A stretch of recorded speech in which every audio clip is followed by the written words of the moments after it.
O Mais Notícias desta segunda-feira, 15 de outubro, dia do professor, já está no ar. Vamos aos destaques do dia. Operação Feriado. Polícia Rodoviária Federal divulga o balanço nas estradas de Minas Gerais.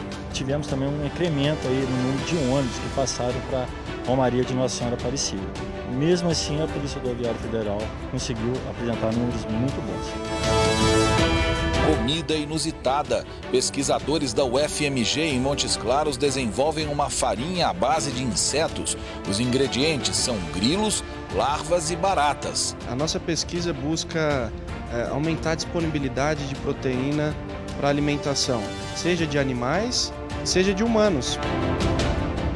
E no dia do professor, você vai conhecer a Ana Fátima, uma professora de português que cria maneiras diferentes de ensinar os alunos. Eu, Ana Fátima, acredito que a profissão de professora depende de amor.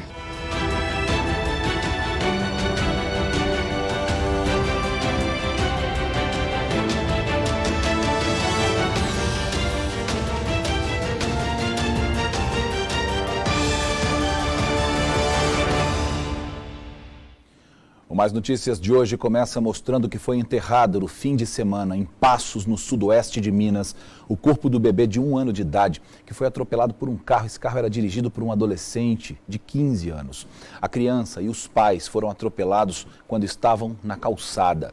Segundo a Polícia Militar, o carro tinha sido furtado pelo adolescente e por um amigo dele. O casal conversava com algumas pessoas na porta de uma casa no bairro Nova Califórnia, quando um carro teria descido a rua em alta velocidade, invadido a calçada e atingido os dois, além do filho deles que estava no carrinho. Segundo o boletim de ocorrência da Polícia Militar, a família morava na zona rural de Passos e estava na cidade para fazer compras e visitar familiares. O bebê Diego Henrique da Silva, de 1 ano e 3 meses, chegou a ser socorrido pelo SAMU, mas morreu a caminho do hospital. A mãe dele, Fernanda Silva Oliveira, de 17 anos, teve ferimentos graves e foi levada para a Santa Casa. O pai, William Marques Barbosa Lima, de 16, também ficou ferido. Ele foi levado para a UPA e já recebeu alta. Segundo familiares, Fernanda não sabia, mas está grávida de 4 meses. Momentos depois do acidente, os policiais receberam informações de que um dos envolvidos estaria bastante ferido em uma rua do mesmo bairro. Os militares foram até o local e encontraram um adolescente que tem 16 anos. Ele teria sido espancado por moradores que se revoltaram com o caso. O menor teria dito aos policiais que estava no banco do carona e que um amigo dele de 15 anos é quem dirigia o carro. O motorista conseguiu fugir. Os dois teriam furtado o veículo durante a tarde no centro da cidade. O adolescente foi levado para o hospital. O bebê foi enterrado no sábado à tarde no cemitério municipal de Passos. A assessoria de imprensa da Santa Casa de Passos informou que Fernanda Silva Oliveira e o adolescente de 16 anos continuam internados. O estado de saúde não foi divulgado. Segundo a Polícia Militar, o adolescente que dirigia o carro já foi identificado, mas até o momento ele não foi localizado.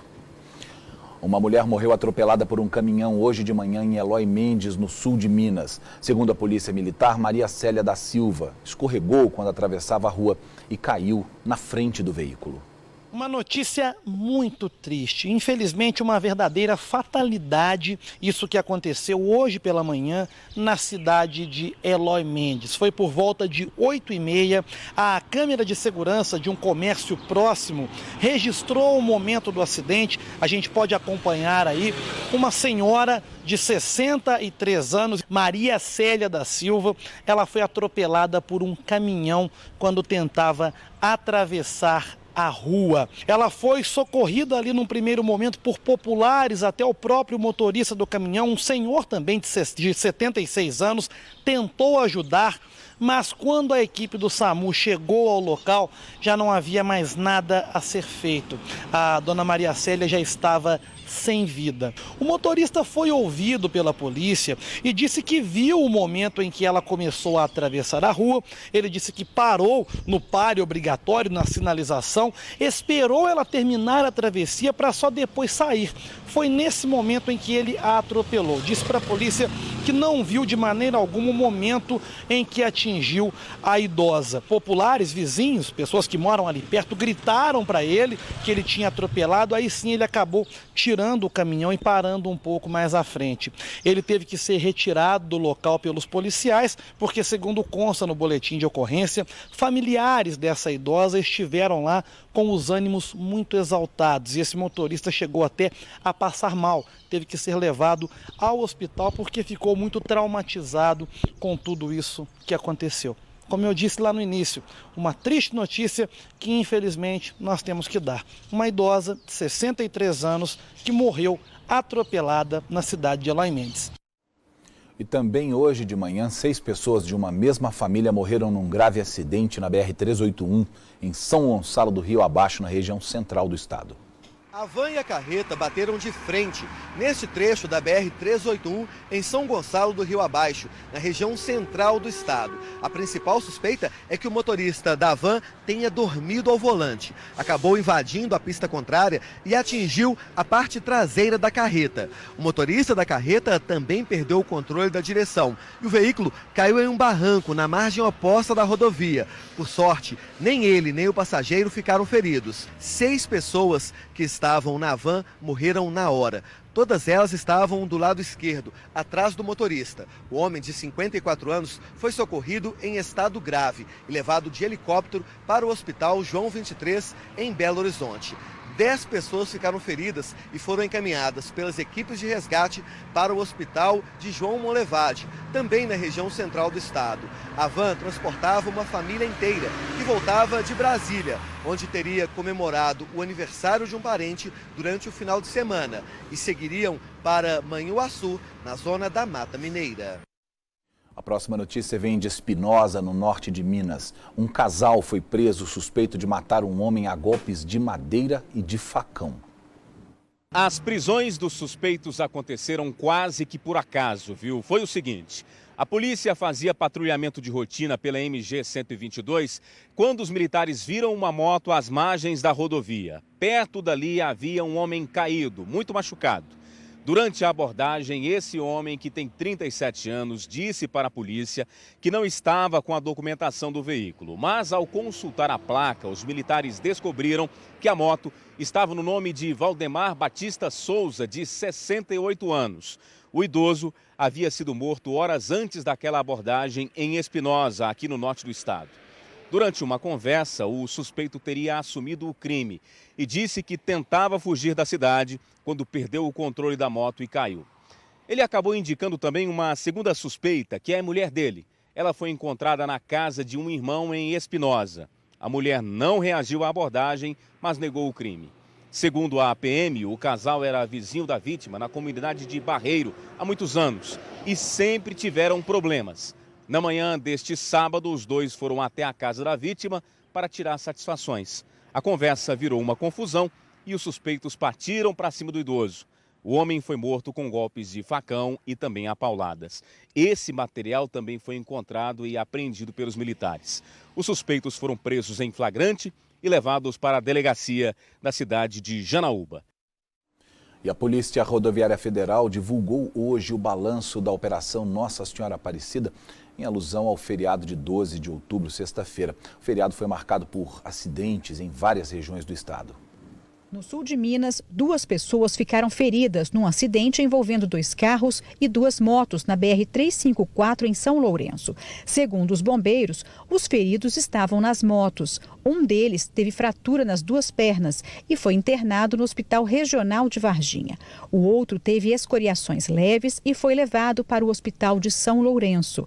Já na BR-265, entre Tiradentes e Barroso, no Campo das Vertentes, 2 carros bateram de frente e os motoristas, um de 23 anos e outro de 26, morreram no local.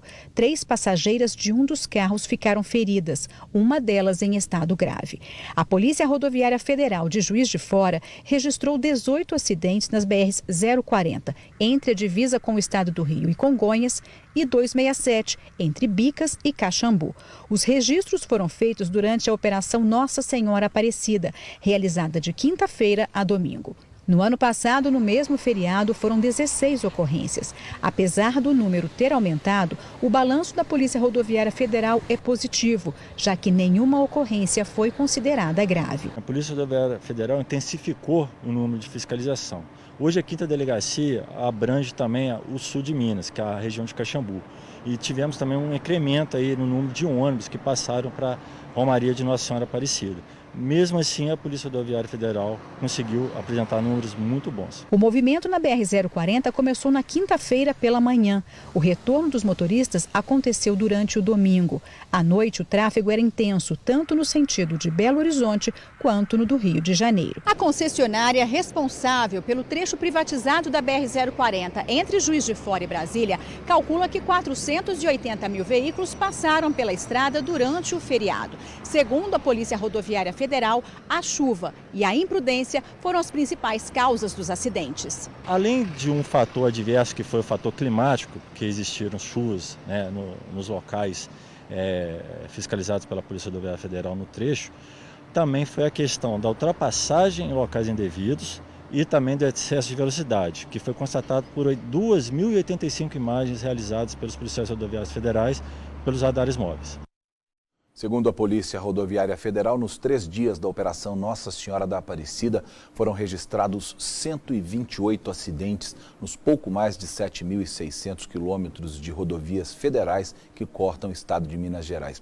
5 pessoas morreram e 204 pessoas ficaram feridas. 8.514 veículos foram multados por excesso de velocidade e 362 por ultrapassagem em locais proibidos. Isso porque a fiscalização é fraca. Se fosse mais forte, provavelmente seria 10 vezes esse número, porque se tem uma coisa que o motorista faz é ultrapassar em local proibido e é o que causa mais acidentes, especialmente em estradas que não são duplicadas. Foram feitos 2.447 testes do bafômetro e 6 pessoas foram presas por embriaguez ao volante. Uma mulher morreu e 8 pessoas ficaram feridas em uma festa de casamento em São Pedro da União, no sul de Minas. Um garçom teria tentado reabastecer um fogareiro com álcool e o equipamento explodiu. O evento acontecia nesta fazenda, em São Pedro da União, a 29 quilômetros de Guaxupé, no sul de Minas. Uma festa de casamento que tinha tudo para ser um momento único e especial, mas que terminou em tragédia e muita tristeza. 8 pessoas ficaram feridas e uma morreu após um acidente com um fogareiro a álcool. Logo no início do buffet, que começou a festa, um garçom que estava trabalhando no buffet foi completar o álcool num recipiente que estava com fogo para que os convidados pudessem queimar espetinhos de queijo durante a cerimônia, como petisco. E ao completar esse recipiente que estava com fogo, ele virou em cima do recipiente um galão de 5 litros. Muito grande e que provavelmente ainda deveria ter uma chama acesa nesse recipiente, o que causou o incêndio total. A professora Flávia Cristina de Souza, de 35 anos, era uma das convidadas da festa.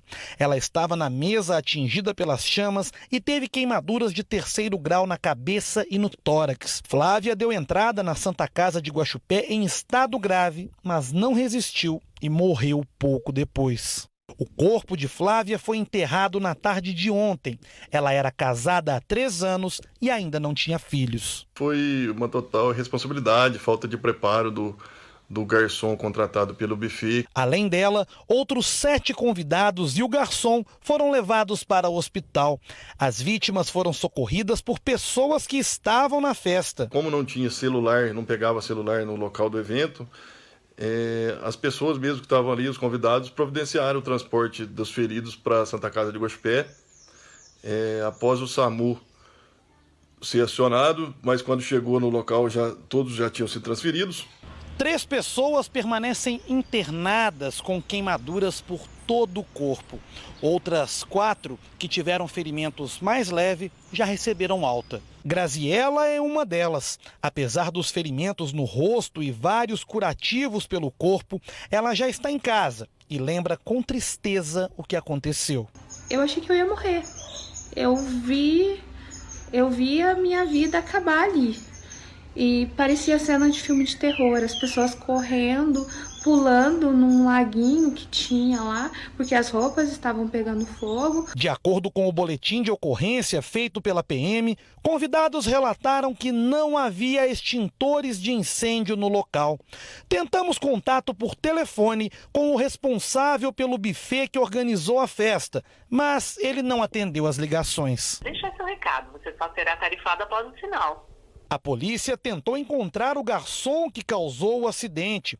Ele teve ferimentos leves em um dos braços, por isso foi atendido e liberado do hospital. Por meio de uma ordem judicial, o advogado Marcos de Souza Oliveira solicitou a transferência imediata da paciente Lúcia Maria da Silva Cecílio, de 47 anos, que se encontra em estado mais grave, com cerca de 60% do corpo queimado. A decisão judicial é bem clara no sentido de que o município deve arcar com os custos de transporte e tratamento dessa vítima, a Lúcia, tanto na rede pública como na rede particular. Então, estamos aguardando aí as providências das autoridades competentes para que seja feita essa transferência o mais breve possível. Não só isso, o Poder Público Municipal também é responsável por liberar o alvará de funcionamento de uma casa, seja de espetáculos ou seja de festas, juntamente com o Corpo de Bombeiros. Se essa casa estava funcionando sem alvará, o responsável por ela também tem que ser responsabilizado. Se ela estava funcionando com alvará e não tinha sistema de combate a fogo, como disseram na nossa reportagem, a Prefeitura e o Corpo de Bombeiros devem responder. A Polícia Civil vai ter muito o que apurar aí nos próximos dias. Fato é que uma pessoa morreu, isso não tem mais volta, e as 8 pessoas que estão feridas, incluindo o garçom, mesmo que ele tenha errado, têm direito a uma resposta do Poder Público e do Corpo de Bombeiros. Nosso próximo assunto, em Juiz de Fora, um homem foi morto a tiros no bairro Sagrado Coração de Jesus. O suspeito do crime é o ex-companheiro da namorada da vítima. O crime foi por volta de 8h30 da noite na rua Marciano Pinto, no bairro Sagrado Coração de Jesus. Os policiais militares foram chamados e encontraram Ricardo Maraia Júnior, de 21 anos, morto. A vítima estava caída no chão com ferimentos provocados por tiros. O SAMU foi chamado e constatou que o jovem já estava morto. Algumas pessoas que estavam por perto contaram aos militares que o crime pode ser passional. Elas viram o ex-namorado da atual namorada de Ricardo chegar num carro branco, atirar e fugir apressado. Os militares deram buscas e conseguiram prender Renan Lucas Melo, de 22 anos. Ele negou o crime, mas, segundo testemunhas, ele já tinha agredido a vítima com uma faca, mas a ocorrência não foi registrada. No local onde aconteceu, parece que eles já teriam morado, o autor e a moça teriam morado há tempos atrás ali. E lá, populares falaram que já teria tido uma briga tempos atrás entre eles, inclusive a própria moça conta que teria tido facada nessa briga, só que eles não fizeram o registro. O autor teria dado uma facada que pegou de raspão, segundo ela, e eles não fizeram o registro. E daí surgiu essa questão do crime passional. O corpo de Ricardo foi encaminhado para o posto médico legal de Juiz de Fora. Você acompanha agora um giro da reportagem pelo estado nessa segunda-feira. Em Governador Valadares, no leste de Minas, um adolescente de 15 anos foi morto a tiros no bairro Bela Vista. Lucas Paulo da Silva Gomes andava de bicicleta quando foi baleado. De acordo com a polícia militar, o jovem tinha passagens pela polícia e havia se desentendido com integrantes de uma gangue da região. Os militares acreditam que o motivo do crime seria tráfico de drogas. O caso está sendo investigado. Ainda no final de semana, Edmilson Vieira dos Santos, de 46 anos, foi morto no bairro Turmalina. A vítima tinha passagem pela polícia e era dono do bar onde foi assassinado a tiros. A polícia investiga o motivo do crime. De Governador Valadares, Alice Ribeiro. Uma agência de câmbio foi assaltada durante a madrugada do último sábado aqui em Uberlândia. Antes de arrombar o cofre, os 2 criminosos renderam segurança e o amarraram dentro de um banheiro. A quantia levada ainda não foi divulgada, mas dentro do cofre estavam moedas estrangeiras como euro, dólar canadense e libras. Nenhum dos assaltantes foi localizado. De Uberlândia, Tarcis Duarte. Em Belo Horizonte, criminosos em um carro roubado fugiam da polícia quando perderam o controle da direção e bateram o veículo. Eles ainda tentaram continuar fugindo a pé e trocaram tiros com os militares. O morador da região do Barreiro foi atingido, mas sem gravidade. Um dos suspeitos tentou se esconder na casa de um policial. O militar percebeu e reagiu. Ele atirou contra o suspeito, que foi baleado, chegou a ser socorrido, mas morreu pouco depois de dar entrada na unidade hospitalar. De Belo Horizonte, Gabriel Rodrigues.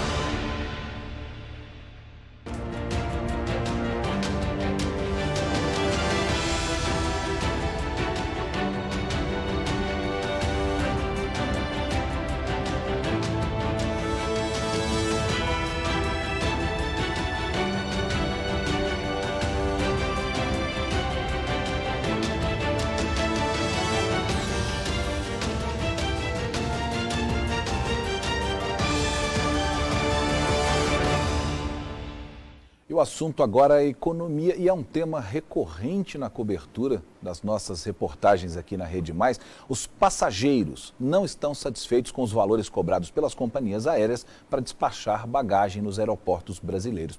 Os consumidores reclamam que a cobrança pelo envio das malas não trouxe a redução no valor das passagens como havia sido prometido lá atrás. Cada um dá o jeito que pode para levar tudo na mala de mão. Espreme, amarra, usa o mesmo sapato e aí o chinelinho, sabe, para poder ser menor. Tudo para não pagar. Tudo para não pagar. O filho da dona Márcia preferiu a mochila. Ali tem troca de roupa para 4 dias. A gente teve que embolar quase todas as roupas e para caber aqui. Um levantamento mostra que nos últimos 12 meses, o valor cobrado para despachar a bagagem por 2 companhias aéreas brasileiras dobrou. Passou de R$30 para R$60. Numa terceira empresa, passou de R$30 para R$49. E na outra, de R$30 para R$50. A principal queixa dos consumidores é que a cobrança para despachar as malas não trouxe redução no valor das passagens, conforme promessa das companhias aéreas. E esse pagamento extra já entrou em vigor há 15 meses. A Ordem dos Advogados do Brasil entrou com uma ação na Justiça pedindo a extinção das taxas. A OAB critica os aumentos constantes de preço e cobra uma ação da ANAC, a Agência Nacional de Aviação Civil. O consumidor está pagando essa conta e está pagando uma conta alta, porque o preço não para de subir. A Priscila já decidiu, não paga 1 centavo para despachar a mala. Bagagem gasto zero, investimento zero em bagagem, avião. O negócio é um parque, um jantar, um almoço, aí sim, aí eu pago R$100, 150, o que for.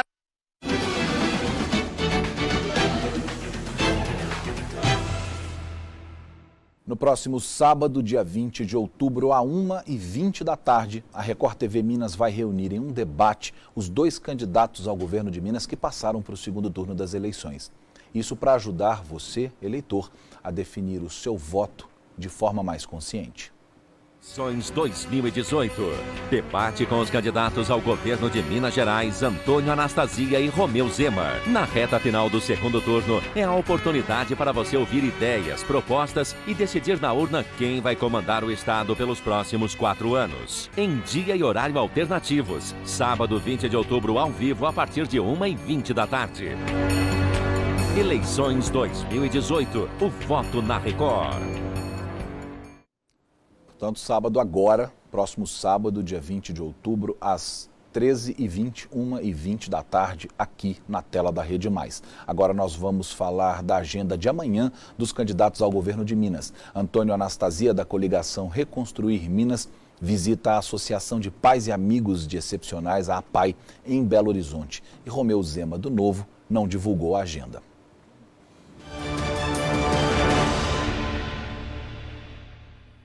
Hoje, em nossa coluna de política, o jornalista Leandro Mazini mostra que a votação da reforma da Previdência deve ficar para o ano que vem. Olá! A reforma da Previdência é inevitável para ajustar as contas do governo federal, deve mesmo ficar para o ano que vem, 2019. por dois motivos.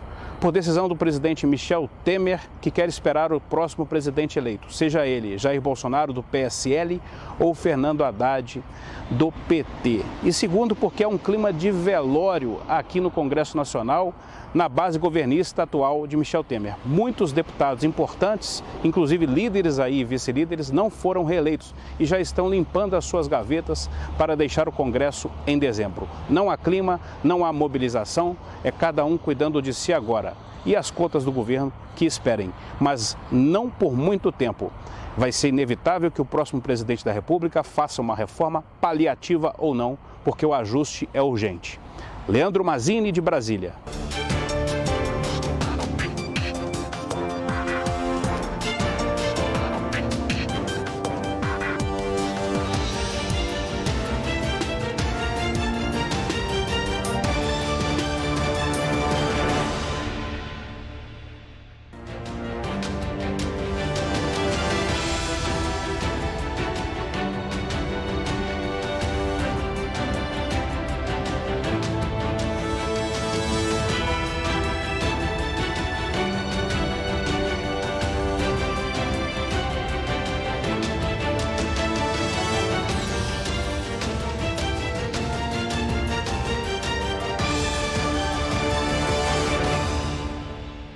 Pesquisadores da UFMG, a Universidade Federal de Minas Gerais, em Montes Claros, estão desenvolvendo uma farinha com ingredientes diferentes. Eles colocam grilos, larvas e até baratas. Além de ter vitaminas, o alimento é rico em proteínas. Grilos, baratas, besouros e muitas larvas. Parece bem estranho, mas comer estes insetos já é uma realidade. Pelo menos para estes pesquisadores da Universidade Federal de Minas Gerais, a UFMG em Montes Claros. A pesquisa é inédita na região. Por enquanto, o novo alimento só está sendo usado como ração para os animais. A nossa pesquisa busca aumentar a disponibilidade de proteína para alimentação, seja de animais e seja de humanos, via o alimento do inseto diretamente ou alimentando-se dos animais que comeram o inseto. A pesquisa já dura 3 anos. Os insetos são criados na própria universidade. Aqui, os ovos dos besouros são coletados e colocados na bandeja, cheia de ração de trigo. Depois de 15 dias, eles viram larvas. São 2 espécies. As maiores são mais nutritivas. O processo de produção de baratas é basicamente o mesmo. Todas as espécies usadas na pesquisa são encontradas no mundo todo. Aqui a gente trabalha com algumas espécies de insetos comestíveis, tá? Então é o besouro, tenébrio comum, tenébrio gigante. São 2 espécies de barata, barata cinérea, barata madagascar, que não tem nada a ver com a nossa barata doméstica, aquela praga urbana, tá? Não tem nada a ver. O grilo. Então, são todas espécies seguras para alimentação animal e humana. A substituição da alimentação dos animais desta fazenda já deu resultado. A proposta é que ele seja um alimento sustentável. Então, uma das maneiras de a gente usar a chamada economia circular é usar os resíduos da produção animal como alimento de inseto e esse inseto volta para a ração dos animais. Portanto, a gente pode usar o esterco de aves, de suínos, de várias outras espécies, para a produção de inseto e esse inseto volta como alimento para esses animais. O experimento com os insetos entrou agora para uma importante fase da pesquisa. Depois dos animais, o objetivo é preparar o produto para o consumo humano. Nos últimos 2 meses, a farinha tem servido como base alimentar para camundongos em um laboratório. Parte desses bichos estavam bem obesos, outros normais e os demais já em fase de desnutrição. E o resultado surpreendeu os pesquisadores. E a gente viu que os insetos modulam o metabolismo desses camundongos, O obeso mostrou uma tendência de diminuição de peso, o desnutrido uma tendência de aumento de peso. Então parece que os insetos têm uma capacidade de modulação de metabolismo. Além da farinha, outros alimentos com insetos devem ser desenvolvidos em breve. Isso abre perspectiva para a gente desenvolver inúmeros produtos, visando a alimentação animal, desde pães, bolos, podemos fazer barras de cereais, enfim, suplementos alimentares. Então, é um mercado que se abre muito grande. O produto ainda não tem previsão para estar disponível no mercado. Enquanto isso, os pesquisadores saem às ruas e apresentam uma novidade para os moradores de Montes Claros. É uma alimentação alternativa, eu apostaria na ideia. Teria coragem de comer um? Não, assim não. Assim não, mas assim até queria. Assim não. Assim até que dava pra descer, mas assim... O que impacta mais é a imagem. É a imagem. Nossa, com a carne seca, fazer uma farofa, deve ficar bom. Verdade. A gente torce o nariz, mas a ONU disse que há 2 bilhões de moradores do planeta que se alimentam de insetos de alguma forma, ou como ingredientes em pratos tradicionais, ou até mesmo como alimento. É uma fonte de nutrientes, como a reportagem disse, é barato. E a própria ONU lançou no início da década um programa para tentar incentivar a criação de insetos em larga escala, insetos como esses da reportagem, para que possa combater a fome no mundo. Então, é tradicional, países como a Austrália, alguns países asiáticos e até a Venezuela, aqui perto da gente, onde comem tarântulas fritas, né? São pratos tradicionais. A gente torce o nariz, mas dizem que é bom. Não sei se eu quero experimentar, não. E hoje é dia dos professores e o Mais Notícias preparou uma reportagem especial para homenagear esses profissionais tão importantes. Você vai conhecer agora a Ana Fátima, uma professora de Varginha que cria maneiras diferentes para ensinar seus alunos.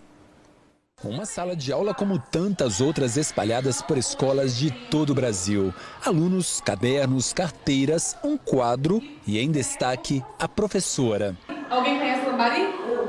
Essa é a Escola Estadual São Sebastião em Varginha, no sul do estado. Durante as aulas da professora Ana Fátima é sempre assim, muito silêncio e atenção. A sala de aula é o local onde, na maioria das vezes, a maior parte do tempo, nós estamos. E a transformação, ela começa dentro da gente. Se a transformação começa dentro da gente e a gente está na sala de aula, a transformação começa dentro da sala de aula. É o primeiro núcleo social depois da família. A aula mal começou e os alunos estão saindo da sala? É isso mesmo, todos parecem ir embora. Mas para onde essa turma está indo?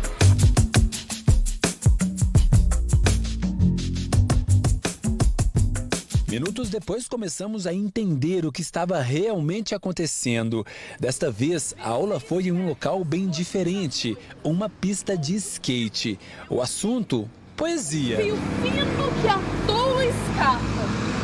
O tempo é um fio. E os alunos não ficam atentos apenas dentro da sala de aula. Aqui, todo mundo fica concentrado. A aula dentro de sala a gente aprende, só que por fora a gente tem mais aprendizado, as professoras explicam mais e a gente acaba aprendendo coisas novas, ao mesmo tempo divertidas. A gente aprende muita coisa e eu já estou quase formando, graças a Deus, e a Ana Fátima me dá aula desde o sexto ano. Tirar os alunos da sala de aula e trazer para ambientes como este.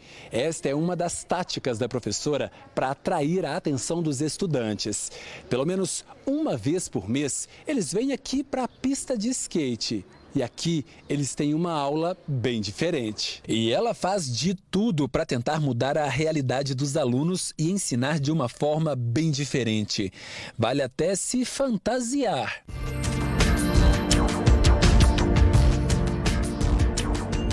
Eu gosto muito de trazer maquiagem para a escola, eu maqueio todo mundo, tanto os meninos quanto as meninas.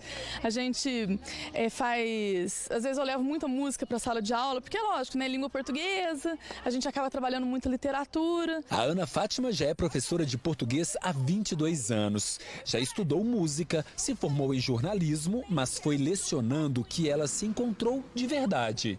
Não é fácil, é desafiador.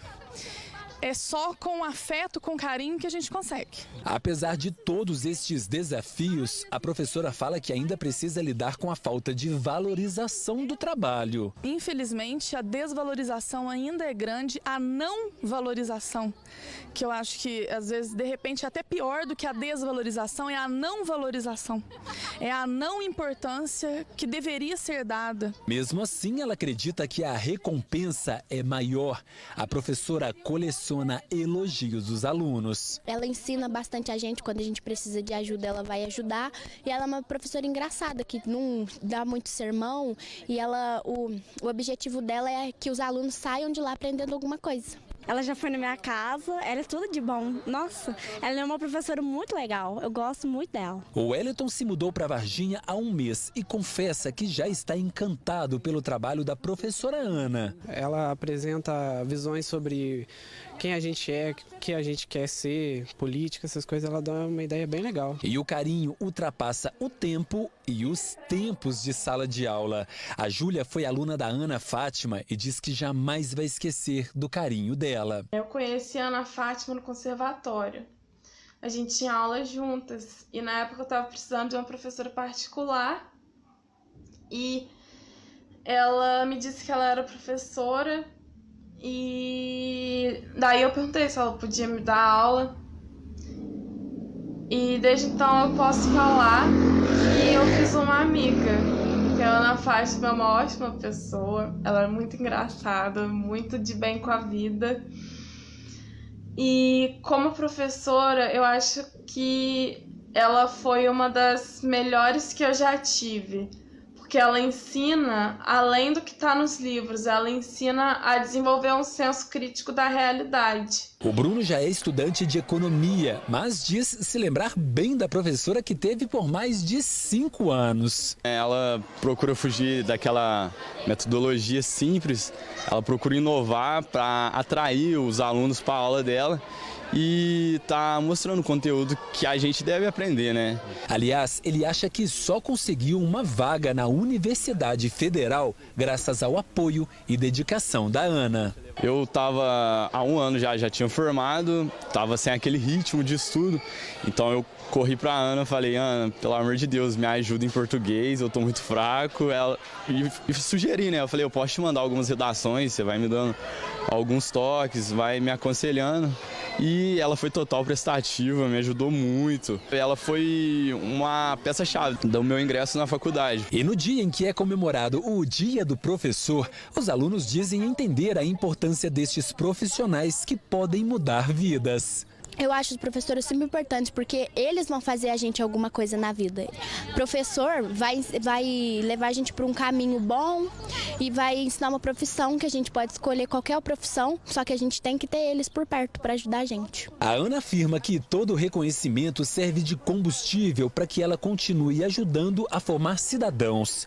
E neste dia, todos os professores que dedicam suas vidas a ensinar merecem nosso carinho e respeito. Ninguém sem amor pisa numa escola. Não tem a mínima condição. Precisa ter amor. É uma profissão que depende, eu acho que depende. Eu, Ana Fátima, acredito que a profissão de professora depende de amor.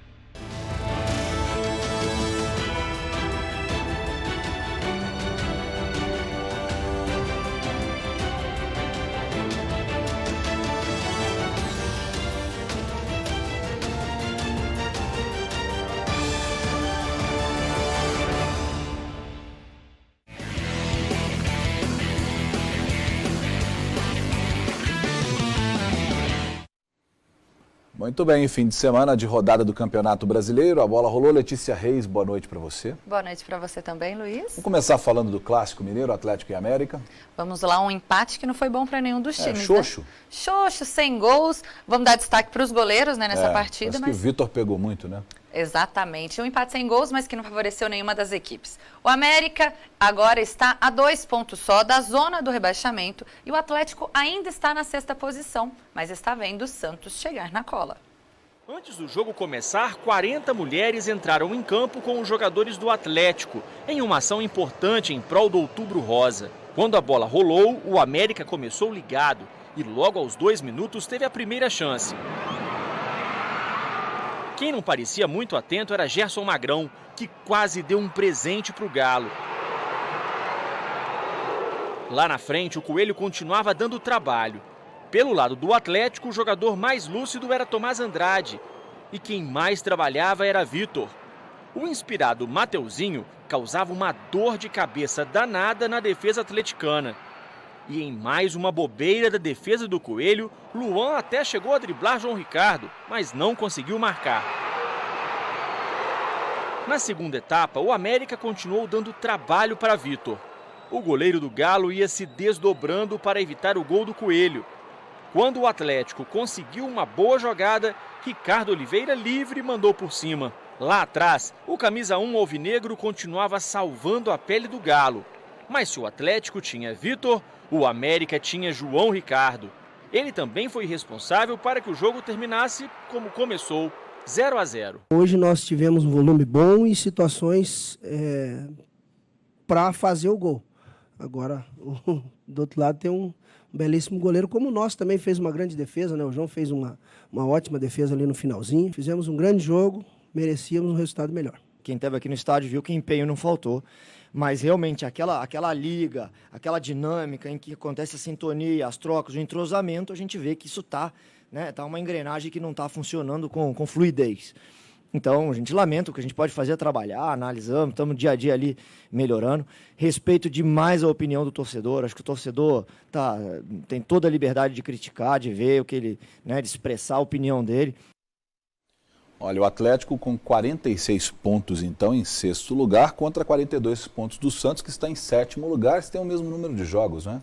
Tem sim, Luiz. E agora fica uma situação complicada para o Atlético, porque ele está vendo crescer. Eu acredito que não está ameaçada a posição dele de ficar entre os 6 primeiros colocados. Para a classificação. Para a classificação da Libertadores. Já do América, a gente vinha falando que o América talvez não fosse cair, já me preocupa um pouco. Porque nesses últimos 5, 6 jogos, o América não emplacou, está 2 pontos só da zona do rebaixamento e começa a ficar complicado. Agora, 46 pontos para 59 do Palmeiras, acho que chance de título mais nenhuma. Né? Nenhuma, zero. Chance Muito zero. bem, tem Palmeiras. Tem Palmeiras. O Palmeiras venceu mais uma e segue isolado na liderança do Brasileirão. O fim de semana foi de clássicos também em São Paulo e no Rio de Janeiro. Veja os gols então da 29ª rodada.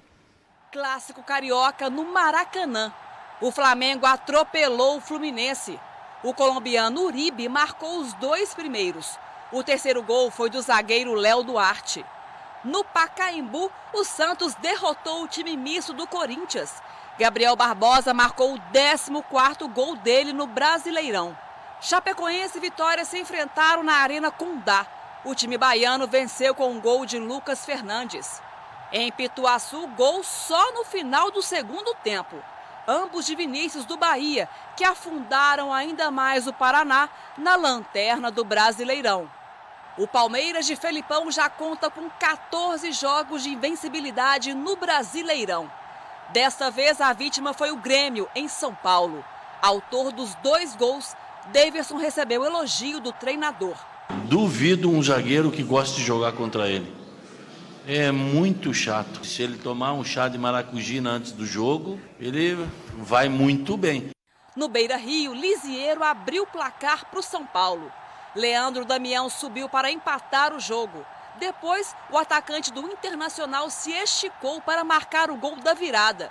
Anderson Martins derrubou Damião na área e foi expulso. Nico Lopes fez o terceiro do Colorado. O Atlético Paranaense goleou o Sport na Arena da Baixada. Thiago Heleno fez o primeiro gol do jogo. De pênalti, Bergson marcou mais um. Quando Bergson balançou a rede novamente, quem estava como goleiro era o meia Gabriel, pois o Sport já tinha feito as 3 substituições e Magrão havia deixado o campo machucado. Gabriel ainda levou o gol de Rony, 4-0. Bom, e o Cruzeiro jogou com time reserva contra o Vasco, que não quer dizer rigorosamente nada, porque acabou perdendo do mesmo jeito. Acabou perdendo, viu, Luiz? E aí tá numa sequência de duas derrotas consecutivas. O Cruzeiro vai precisar ganhar a Copa do Brasil para garantir a vaga da Libertadores do ano que vem. E aí, quem sabe, dar uma tranquilidade para o elenco e também para os torcedores. Mas se o título não vier, a situação vai ser complicada para a Raposa. Nos últimos 7 jogos do Brasileirão, o Cruzeiro venceu apenas 1, perdeu 2 e empatou 4. Então somou aí 7 pontos dos 21 disputados. Jogando ontem com o time reserva, o Cruzeiro perdeu a segunda lá no Rio de Janeiro para o Vasco. Em São Januário, o Cruzeiro de David bem que tentou. Mas a falta de entrosamento dos jogadores era visível. O Vasco chegou perto do gol com cruzamentos perigosos.